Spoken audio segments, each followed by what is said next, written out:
All right, tell the people your name, man. My name is Kenneth Latrell Williams from Greenville, South Carolina. hmm Okay. Mr. Kenneth, how did you end up in Texas, man? Like my granddaddy said, like my granddaddy said, when you get tired, you get tired. I couldn't do it no more.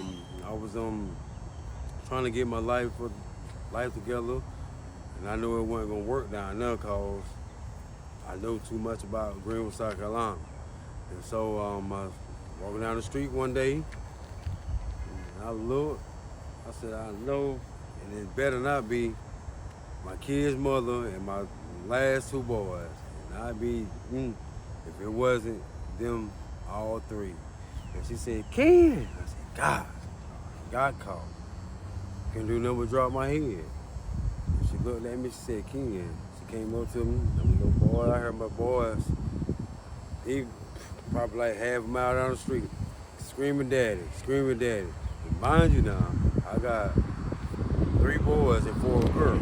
So that lets you know how many kids I got. I got 7. 7 kids.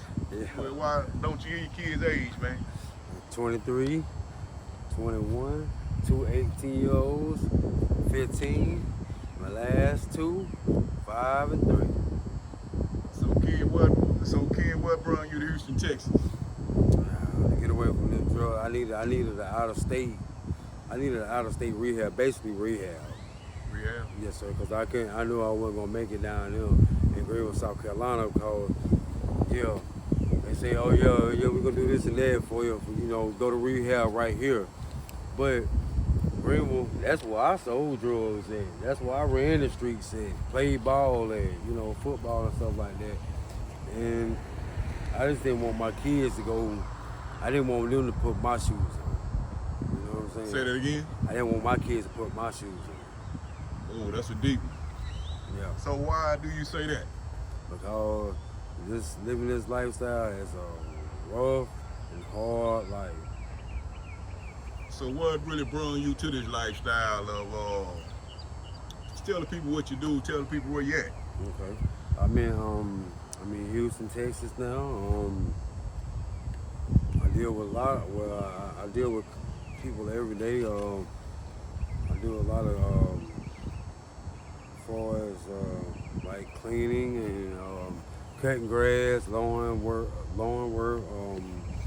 selling on food stamp phones and stuff like that. I do all types of work just to keep me away from the hood area. I try my best to, don't get me wrong, I'm not perfect, because, things just don't happen overnight. But I can say I'm doing a lot better than I was doing in Greenville. And Houston showed me a lot of things. It showed me people too. But being down here showed me how to have more respect, not only for myself, but for another person. And keep it real, you know what I'm saying? Be honest with someone else. This is what I'm gonna be honest with myself. Because you out here sitting, taking the phone, you're in that ditch over there real quick. And people down here don't play. And Houston do not play. It's totally different from South Carolina. South Carolina, yeah, we can walk up and do something real quick on you. Up here? No. So do you really fear for your life sometime when you're on these streets at night? No, sir. You don't fear for your life? Nah. Can you tell us why? Because I have God on my side. I pray all the time, and I know karma is a mug, and I know I done did a lot of wrong in my life, and if something like that was to happen, it'd be because of what I'm doing is coming back on me. That's how I look at it. That's why I don't bother nobody and be involved with no gangs or crowds or nothing like that right there, because I don't want nobody trying to put my name in this or that or this or that. Nah, you can't say Ken did that. You don't see Ken at Murphy's, or you don't maybe cut your grass, or you don't see them at Walmart. Other than that, it's going to this club and all that type of stuff and hanging with the fellas like I used to. That don't go down no more. Ain't happening. Nah, it ain't happening. So Ken, how long you been on the streets? On the streets now going on, well, in total, in Houston, I've been on the streets probably about a month. A month? Yes, sir.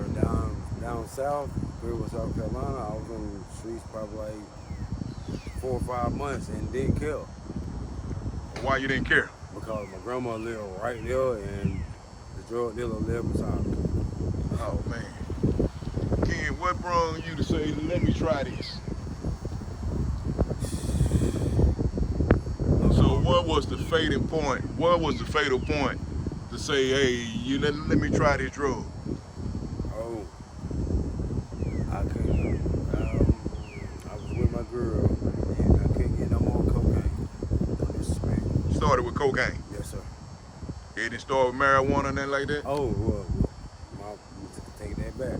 Marijuana, that been, yes, sir. That was it first. When I was like 12 years old. So who was your first person gave you cocaine? My Uncle Fred. Your uncle? Yes, sir. He's passed away now.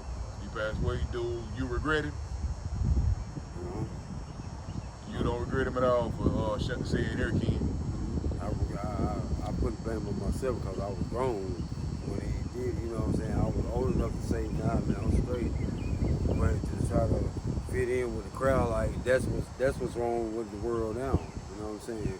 Everybody want to fit in with this person over here or fit in with this person over there. And then tomorrow you don't see that person right there because they done did the wrong thing. Trying to fit in with this person. I feel like all the blame, instead of using somebody else as an excuse or trying to even make up an excuse. I can't point a finger at nobody but this man right here because I made the choice to do this stuff. So I could have said no easily and took off in my little own car and went on about my business. But no, I wanted to be just like my Uncle Fred. So I'm like, yeah, man, I do that. Yeah, me hit it. Oh man, just put the line right there and do this and do that. And I didn't like this stuff. You know what I'm saying? I ain't gonna say anything a lot. I'm trying to fit in with him and his little friend. Oh yeah, boy, that's some good stuff. Nose running like a mug, like a water faucet. And I'm like, man. But what made me go to the other drug? to the hard, right? Yes, sir. Okay. My mom had went in the hospital and I can't get no cocaine one night. The dude knocked on my little apartment. He like, man, you know I can get some hard from her. Like, yeah, man, I got you. I go right on the street. He like, well, I like, what you want? He like, I want 50. I said, okay, you know, you're gonna have to break me a piece off now. He like, man, nah, Ken, I do not want to be the one in a couple of years, or not even a couple of years, a day or two, your family coming raising hell at me because I don't gave you this drug and you done got stuck somewhere or you can't get out for it. He said, nah. He said, you had to break your own. But I said, man, you don't get the in front of my door, man. I said, man, I'm gonna give you a piece of this. I don't care what you say. My mom about to go, my little, then my first 3 girls, they got molested by their mama boyfriend. So I was going through stuff with dad too at the same time. Going through classes and stuff like that, parenting classes, stuff like that right now. And I didn't even have nothing to do with this stuff. So, and then another thing what led me to the cocaine, because I know it get out your system quicker than marijuana. And I was doing all type of jobs. Then I was loading trucks and driving forklifts and stuff like that right there. And I didn't want to mess my job up, my little career up that I thought I had, but things happen. And so I went and got the man this little stuff. But man, and by me doing what I do, by me doing what I do, that's where the flip game came in. What you mean by the flip game? So if you take 30 up there, you're gonna get at least $70, $80 worth of you know what I'm saying, drugs. So boom. He had $50, so stash 20 in my pocket quick. Boom. Go to the dope man, boom. At this point in time, they were selling, I hate to talk about it, but hell with it. They were selling grams for like 45 back then. This is in the 90s, man. You You know what I'm saying? So when it got there, broke my little piece out, threw it in his mouth, took it to him. He like, whoa, boy, I could have never got there. I said, man, you gonna break $1 million? Like, man. So that's basically a hustle game. Basically the hustle game, like you said. So I got over. I was like, man, hey there, how you doing? I was like, man, I don't know how to do this. How I do this? He said, man, get you a bottle, put you some water in it, get you a straw. Oh, he was showing you how to whip it up. No, he was showing me how to smoke. Oh, okay. Yes, sir. Well, I was stressed out. Okay. I was stressed out. Then I had got into some stuff. Well, you let me ask you this. Mm-hmm. How you felt when you first put that rock on that pipe? How did it make you feel? Did you even say, hey, I done seen people trip out about this? So how did you feel?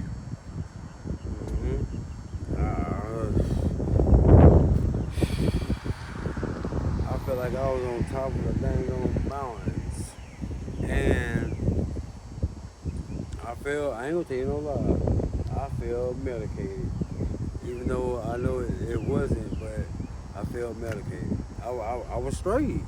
When I hit that first, I didn't even know it though. But believe it or not though, I understand why some people go the way they go and act the way they act and feel the way they feel. I didn't even know though, boss man. My baby mom come on, I'm like, what? She's like, Ken, you done been in this bathroom 2 hours. I said, what? I said, I just came in here. She said, no, you didn't either. You been in that bathroom. What you doing in there? I said, nothing. Let me come and see. I open the door. I forget. I'm so out of my mind. I don't forgot all about this stuff and how to fix it. I don't fix it up and everything. So she come in. She see that. I get the smack out of my life. I said, and I don't regret that either. I don't regret it because I needed it. I wish I had it now. Wish you had it now? I wish I had that good smack now. But by people, good people like you and other people coming around in my life and pushing me, that's all I need. And that man upstairs. Cause the things how I was doing last year, because I've been on drugs now. I've been on crack cocaine now, man, for about 3-4 years. And after that, right there, went down. Being up here and everything, being around and coming up here and have to see these people be on the road, and I actually had to be on the road. That changed my whole life. I'm like, It changed your life? yes, sir. I mean, don't get me wrong. I still scratch my itch here and there. Don't get me wrong, cause it's hard for me just to get off by myself. But when I got a motivator or something, educate somebody that's going to help me and somebody that's motivating me to go this way and go that route and talk to me, like with sense and be like, hey man, hey, I done been there before too. You know what I'm saying? I know it's hard. You gotta have it in your mind and in your heart that you don't want this no more. No, I don't. That's why I try to stay busy. That's why I stay picking that trash up in that parking lot right there. That's why I stay taking that trash out in that parking lot. That's why I walk up and down and say, hey, you need some help doing that? You need some help doing that? Versus coming over here to the hood, hey, what's up, man? You know what I mean? Let me hit that then. Boom, there I go again. There I go. Basically what I'm saying is, it's not that I don't have no heart or I'm trying to. I have. It's not that I'm saying that I don't have no confidence in myself.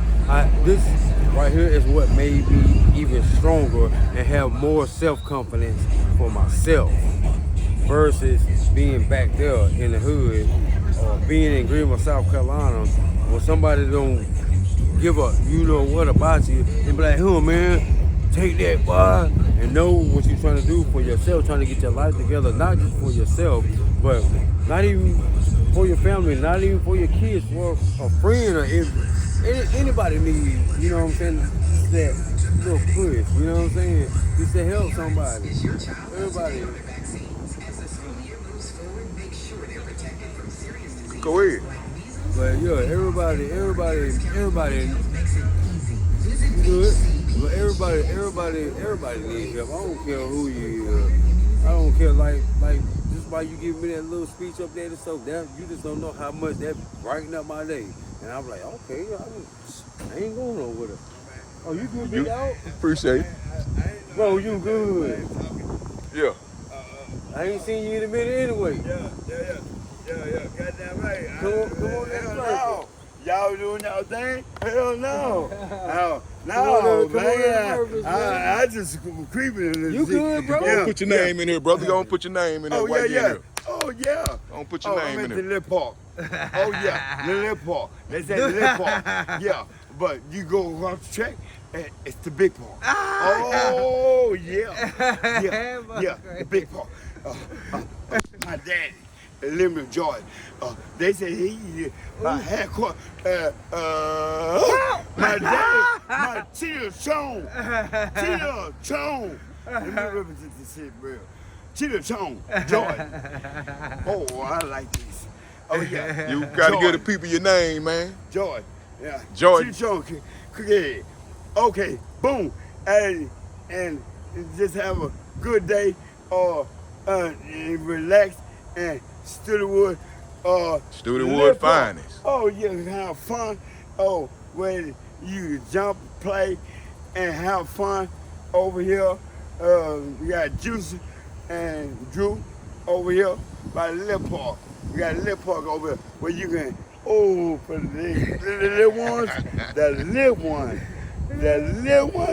oh, they're going to have a blast because they gonna have a good time. So bring them to the Lip Park for the little kids because they gonna have a good time. Like good time. Hey, Maurice. Hey, I love this. Anytime, my brother. Yeah, Anytime, my brother. I like you, and I will come up with more and then video. Yeah, that's how it is. Yeah. Let me tell some shit that I want to say, and boom, and I can get everything, but I want to say some boom, some hit, and some boom, and let me come up down, yeah. Appreciate you, my brother. Yeah, I appreciate you. Yeah, I had big homie. yeah, Yeah. Yeah, man. You run into anybody in the hood, baby. The Studewood. You run into anybody. Anybody. Okay. Everybody needs some help. Hey, bro. I ain't worried about them. I get a black when I get through. But yo, that's all I'm saying though. Everybody need help. Just like my man. He needed help. Yeah. Me and him met in the group. It was I forgot what that rehab was in. That's why I met him in. You never know where you don't see people at, huh? Tell me this, how you don't bring yourself back? I don't bring myself back. Yeah. When I don't talk about stepfather and everything. When my housing and my SSN started, they gotta pay me back, pay for 10 years. And once they do that right now, I was thinking about being honest with you. I was thinking about staying up here. Staying up here? Yes, sir. And fly my kids up here, or however I gotta get them up here, and just start all over. Or if they want to stay down there, and continue their life, that's them. But I don't. Be honest with you, I don't even really want to go back to South Carolina. You don't want to go back? I want to open my own business up here and just ride around, like Chris, cut grass or doing all time. I just want to work. Want to work and stay positive. Yes, sir. I get tired of doing all this craziness and all that. That's why a lot of people that up that way be mad at me and talk junk about me because that, oh, look at him picking up that trash. Watch this right here, watch this right here. And they might be sitting in the car, they just throw some stuff out of the car On purpose. on purpose. And I just, hey, how you doing? Mhm. Don't make me mad because somebody gonna have to do it. But I'm trying to teach them responsibility and self-respect and have respect for others because just by you throwing that trash out there. See, I was taught this from this lady up here. She said, Ken. I said, yes, ma'am. She said, every reaction. She said, every action doesn't deserve a reaction. That's right. That's what she told me. That's right. She said these people might be, excuse my language. She said a person might be right in your face and may say you a faggot ass punk bitch. Excuse my language. She said most people will sit up there and get all mad, scream, shout, holler, and all that. She said, why you gonna do that? If this don't apply to you, let it go over your shoulder, kid. I say, you're right. I said, but now if somebody put their hands on me, it's a different story. I'm sorry. I'm sorry, like all these people down this way. Them, I don't know these people. I don't know nobody. I mind my business. I stay to myself. But every time you turn around, they mad at me because he messed with my girl. I didn't know that was your girl. I'm not from Houston. How do I know this your girl? Evidently, she cannot be your girl if she walked up to me and she knows what type of situation I'm in, and she still wilding up. Hey, what you doing now? You know, you see me every day. You know. So it's haters everywhere. Everywhere. Mr. King, can you get up a Everywhere. parting shot? Give us a 1 minute of what you want to be in your life and where you see yourself going in the next 5 years. Okay. In the next 5 years,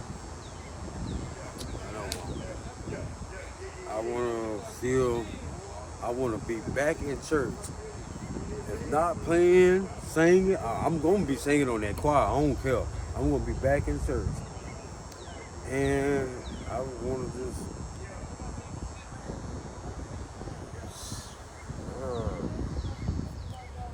next 5 years, I just want to be in church. I want my kids to be in church. And I want to be able to have my life going down that straight road so I can come back to anywhere and do the same thing that you're doing right now, helping the community and helping people. And you know what I'm saying? And I want to do that. I want to be able to pull up in parks and stuff like that and be like, hey, for the homeless, you know, I don't even care if we ain't homeless. I got these sodas and juices and, you know, cakes and sandwiches and all that type of stuff. I would like to have a cookout for the, you know, for the neighborhood and stuff like that. And, you know, church and all type of stuff. You know, I just want, I want to be basically just like what you doing. That's it. I want to be able to give back. You know what I'm saying? Because it took a person like you to help me. I want to be able to give back, not to sit back and talk about this person. I don't care about what this person. I don't care if I looked over there right now, and that man had 2 females bent over, and I was like, boy, you know he wrong with that. I ain't got nothing to do with it. That ain't my business. I be like, yeah, y'all need. I might holler over there, and be like, hey, y'all know y'all need to they gonna cover that up, but I ain't got nothing to do with that, man. Ken, where can the people find you At Murphy's up here by Walmart in Houston, Texas. on Cross Timbers? Cross Timbers, yes sir. Ken, I appreciate your time. Yes, it sir. was lovely, man. Yes, sir. And we gonna shoot another one very soon. Hey. Thank you for your time, my brother. Like they say.